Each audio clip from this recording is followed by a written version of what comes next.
Welcome to Golden Mastermind Seminars Radio with your host, Jeffrey Combs. Good afternoon, Jeffrey Combs, President and Founder of Golden Mastermind Seminars Incorporated. Let me get my chair dialed in here. All right, this is the cowboy chair. There you go. So good to be here with you today. I'm going to go out on a limb here. So I grew up in the Midwest, and so I'm going to go out on a limb, and just for a minute, I'm going to talk like I grew up. So I grew up in part of the South, so I have a little bit of an accent left over. Aaron, my superstar. Good to see you, Aaron. And Aaron, are you running the office down there, Aaron? So if you are, in Josh's absence, congratulations. Honored to be here with you, Aaron. So rally the troops for me, Aaron. You're my girl down there. And I'm looking forward to meeting you in person, Aaron. I feel that's going to happen this year. So if you're on today's call, I'm going out on this limb, and I'm going to promise you that this content that I'm going to deliver for you today is this. That is a Walking Liberty gold piece. So this content is gold. That's what this content will be, because I am going to cover for you the depths of what it means to be an adult child of addict alcoholic. I'm going to cover for you what it means to be codependent, and how these combinations of codependent, adult child of alcoholic narcissist, what that does to you emotionally day by day as a child, as a teenager, in your 20s, 30s, and then what it means to you today until you enter into higher levels of consciousness and recovery. Because if you don't, you will keep recreating the same situation to fulfill the same set of feelings. So not only does it show up in your business relationships and your clients and customers, but it shows up acutely in who you attract, who you date, mate, and marry. And Jared, I know that you and Aaron are manning up on that office down there. Thank you very much for being here and bringing that team together. Josh and Yuritz will be proud that you are their teammates, and I'm proud that you're my client. So good to see you. Tomas, good to see you, my newest client. Kevin Clinton Paulson, always an honor to have you on my call. Kevin Clinton Paulson, longtime friend, follower, and brother. So good to be here with you in recovery. Ryan Barrett, good to see you. So those of you who have ever suffered any addictions, which that would be all of us, I'm covering today the depth of this right here. Codependent no more. And this shows up not just in your personal relationship, this shows up in your business ventures, because we attract to our reality people and situations to fulfill the neurochemical craving of being emotionally addicted to abandonment, rejection, trauma, resentment. Those are the main emotions that will show up in our neurological network of neurons that wire and fire together. I just recently received a letter from one of my relatives that the whole letter was codependent. So I understand it. I mean, I grew up in the same situation many other people did. So if you understand what I understand, it's time for us to let go. So in codependent recovery, the most important aspect of it is you let go of the story that I had a great family or had a great childhood. Many people will edify that they had a great child and a great family while staying in denial because they don't want to accept the truth. Because if they accept the truth, then they have to be responsible for that truth. And that's why most of society lives in repressed feelings. These are the feelings that are buried alive. And then the mouth moves, and the mouth says from the lower self, I don't remember. I don't remember my childhood. But it was a good childhood, but I don't remember it. It's important that you do remember, because your childhood is what creates your personal reality, becomes your personality. And as you begin to have a better understanding of what that has meant to you and why you do what you do, then you can step into higher levels of recovery, sobriety, and consciousness. Ultimately, stepping into higher consciousness will be the skill set that will completely change your life. But you require the first two, which is sobriety. So if you don't have a drinking problem, but you're an underachiever and under-earner, then you have an emotional problem. That emotional problem will keep you recreating the same situation to fulfill the same set of feelings. There's my girl, Alexis. Good to see you, Alexis. Thank you for being here with me this afternoon. Ricky, always an honor to have you here with me. I want to congratulate the Josh Waxman team for being with me here today. And I know that team today is a byproduct of Aaron and Jared bringing that team together. So thank you very much. What an exceptional group of young producers to have you here. Michael Scott, good to see you. It's always an honor to be here with you. So I said today, this content right here is gold. That's Augustus Gaudens $20 gold piece, 13 stars on the lip. That's a byproduct of the greatest president in American history, Theodore Roosevelt. And if you ever want to go down the rabbit hole with me, I'll take you down there on what that means and what the Sherman antitrust law that Roosevelt instilled, which broke up the Rockefeller holdings, and then what that did to the banking system in America. And those of you who study with the great Josh Waxman, who is teaching infinite banking, and by the way, there's many, many people on this Facebook Live today that are part of his culture and team, so thank you for being here. Topic for today's Facebook Live, if you're just coming on, is codependent recovery. Codependency is a misunderstood word that very few people understand. Right here, Codependent No More, Melody Beatty, the greatest book ever written on the topic, written in 1985. If you're on this Facebook Live, there's a high probability that you have codependent tendencies, or you are a full-blown codependent addict. It means that you will you will do more for others than you'll do for yourself. You will put yourself last. You will worry chronically about other people. You will live in your head about situations that haven't happened. You will chronically worry about the future that has not happened. You will live in anxiety, fear, and doubt, frequently about what other people think about you. This is acute people pleasing. You will get a text, you'll get an email, you get a phone call, and your body will go into acute fight or flight because you're worried that you are in trouble. These are some of the tendencies and the commonalities of being codependent. And then your relationships, you will tend to find someone who will groom you, and you will find someone who will seduce you, and you'll be in relationships with them for 2 or 3 years, and they'll be charming, and then around year 2 or 3, they begin violating you because you are codependent. Or you'll go out and find a rock bottom addict that you can fix up and you can groom, and then they will disappoint you.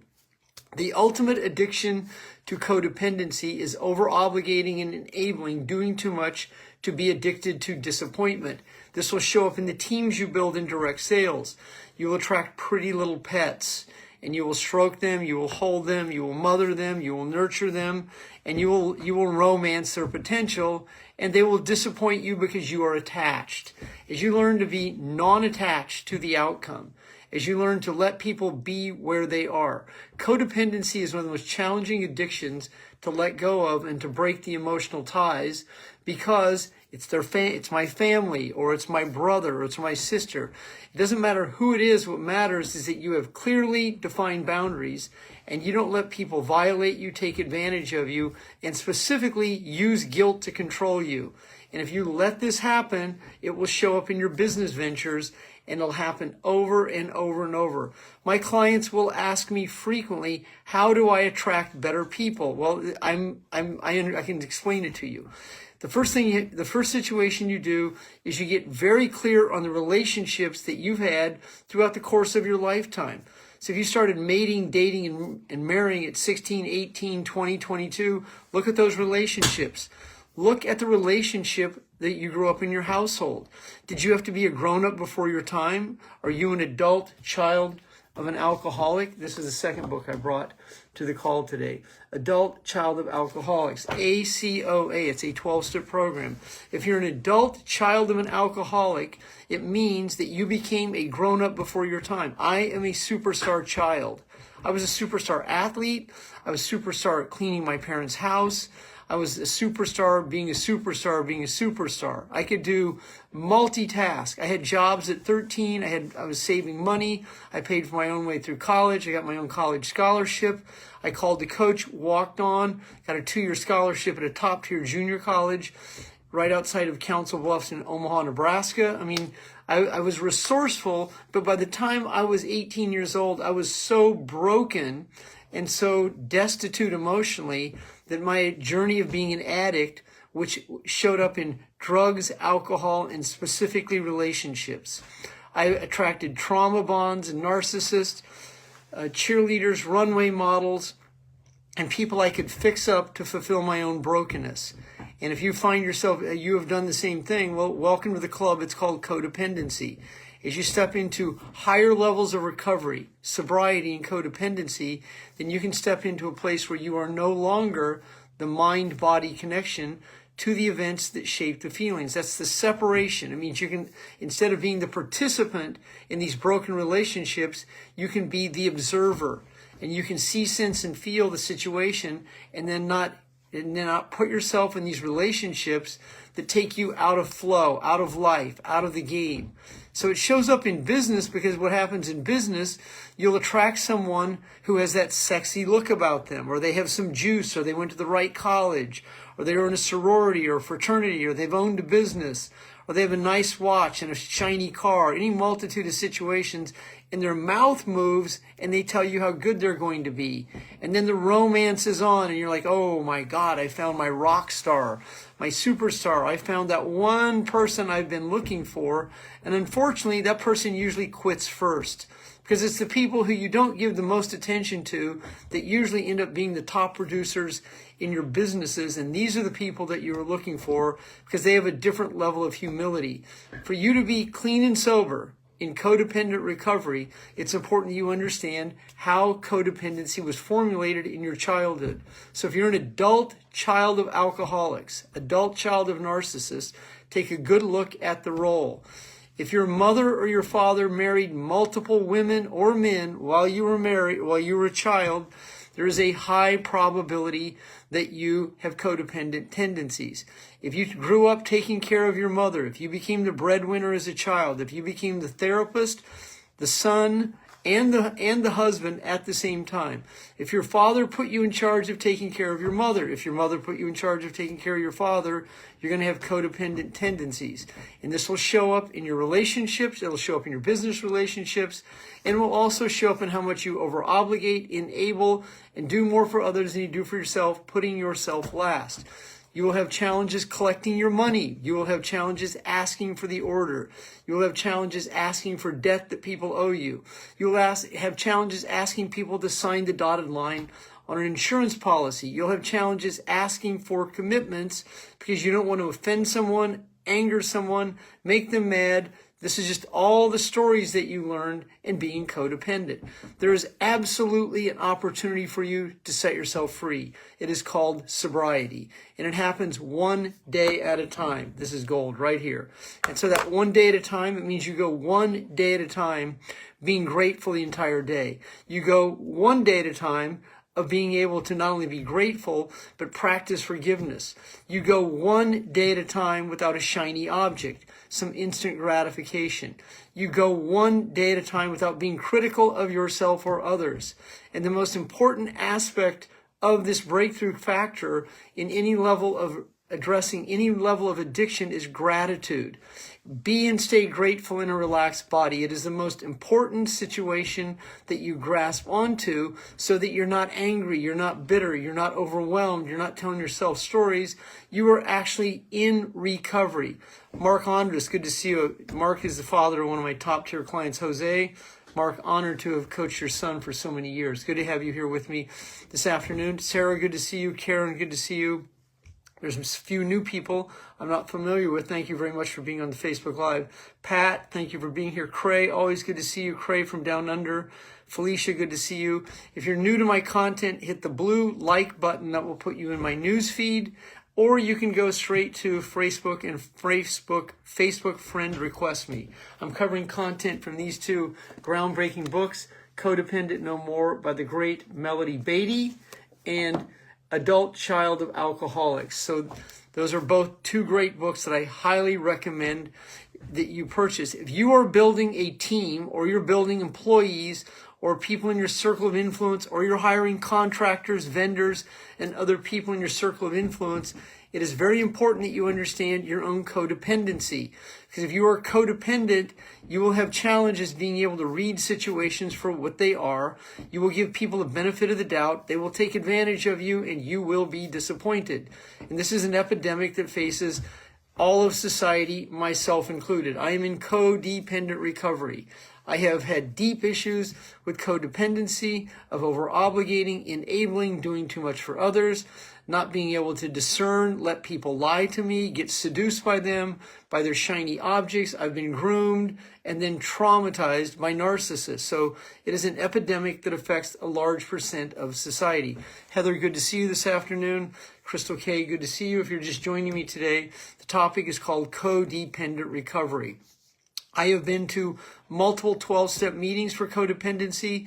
The three main groups of codependent recovery are called CODA, C-O-D-A.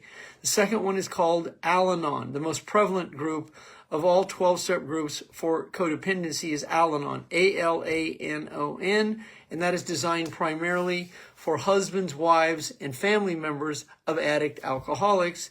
And then this one right here is a relatively new group that has really popularized itself over the last 20 years, ACOA, Adult Children of Alcoholics. And as you become a lot more comfortable with your story and stop telling yourself how great your childhood was and become rigorously honest with how the events that you grew up with shaped your feelings, because your body has an emotional code and your body holds on to that code. So if you grew up with alcoholic parents or you grew up with narcissistic parents, it is going to have an effect on you. And that effect on you, if you haven't addressed it, you'll still be in denial of it. And as you become more honest with yourself, as you become clearer with why you do what you do, as you begin to understand the map of the scale of consciousness, as you practice the inner skill of letting go, separating your feelings from the events that shape them, your body is going to heal in ways that you didn't know it was possible.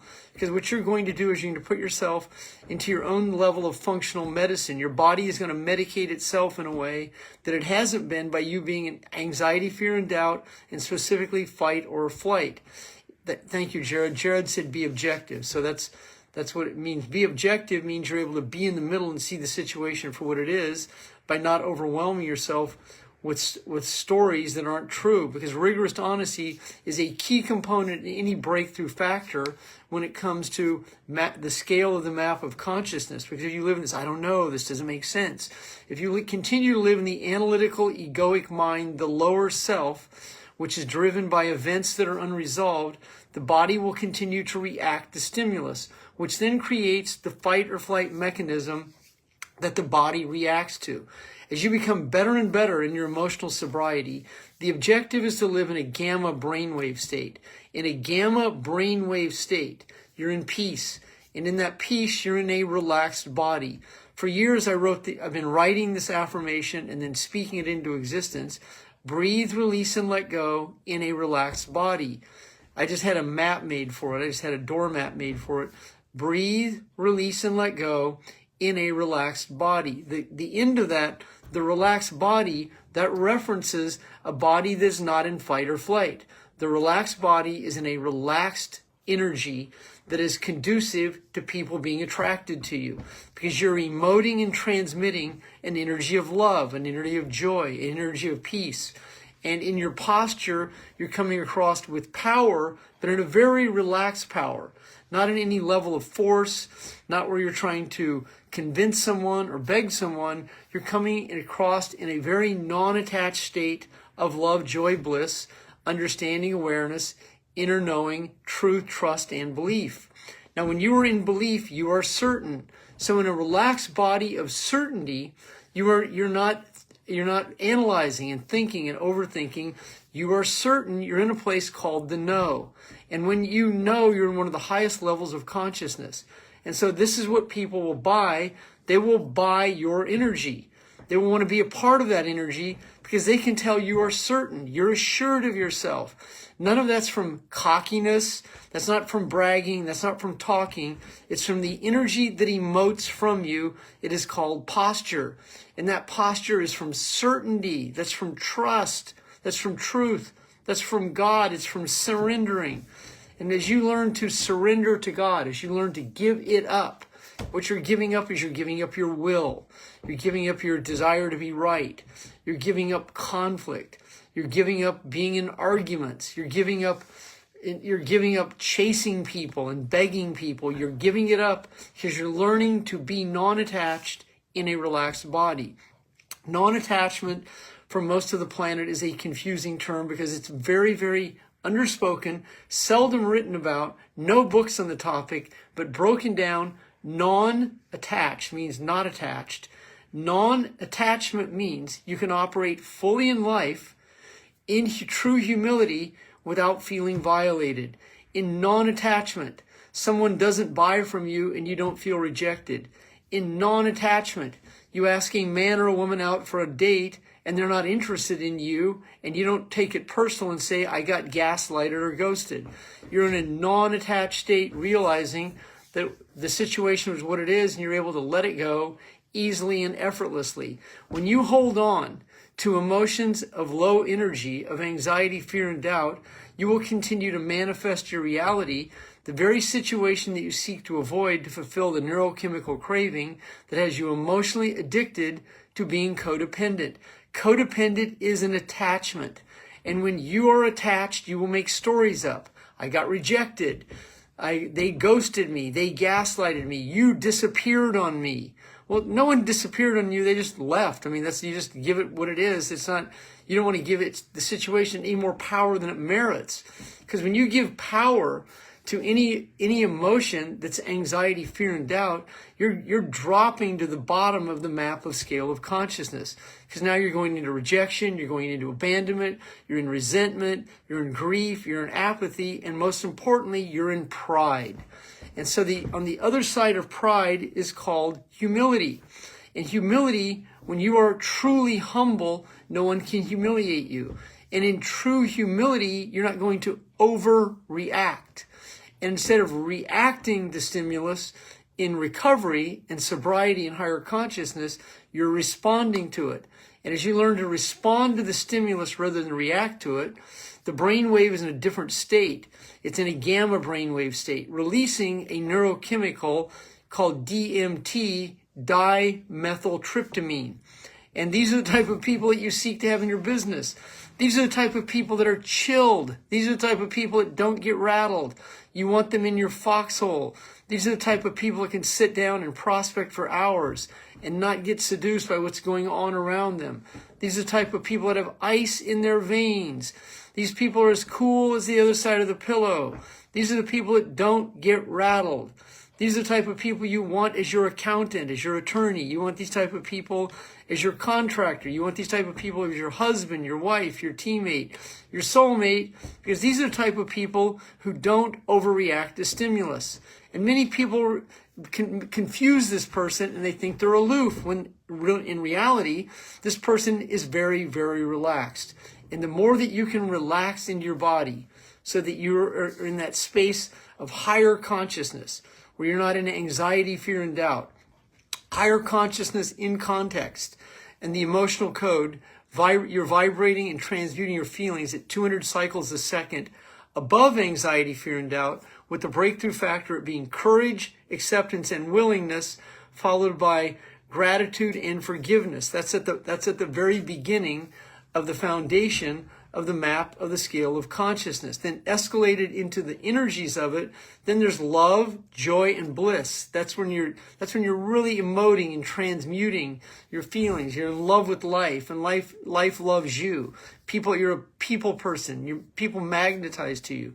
Then in the emotional intelligence code of it, you're in the understanding, you're in the know, you're in the now, you're present, you're available. These are all emotional energies. And your eye contact is right there with people. You're right in a conversation with someone. Your auditory skills are exceptional, and you're able to articulate without thinking.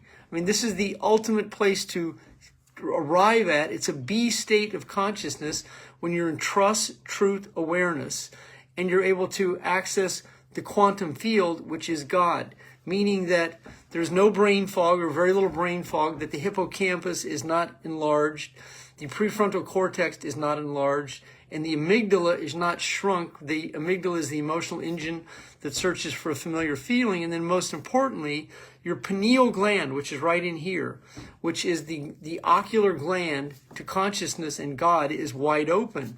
Many people have been so traumatized, their energy has been broken down, that they live in low energy, and their pineal gland is calcified due to the trauma, panic patterns, and the brain fog that has been created by holding on to feelings for so long.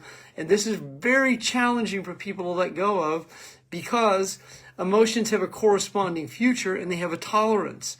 So if you're 55 years old and you're angry and you've been angry all your life, well, there's a tolerance to that. That doesn't mean that you're not able to let go, but it makes it more challenging because of your tolerance. And so people that are that old and hold on to that long, they tend to have a hair trigger in there. So like they're in that emotion just like this. This is Jeffery Combs, president and founder of Golden Mastermind Seminars Incorporated. Thank you for being here on my Golden Mastermind Seminars podcast. I've been hosting this Facebook Live since 2017, and originally was a live conference call originating back to 1999 on Tuesday nights. This content today is gold. So if you would like to contact me regarding a free 20-minute coaching call, and you have considered either rehiring me as your coach, or you want to speak to me about hiring me to be your coach, you can send me a Facebook message on Messenger, or you can go to my website, and right there on the top it says you can fill out a 20-minute survey. It'll come right to me and I will contact you.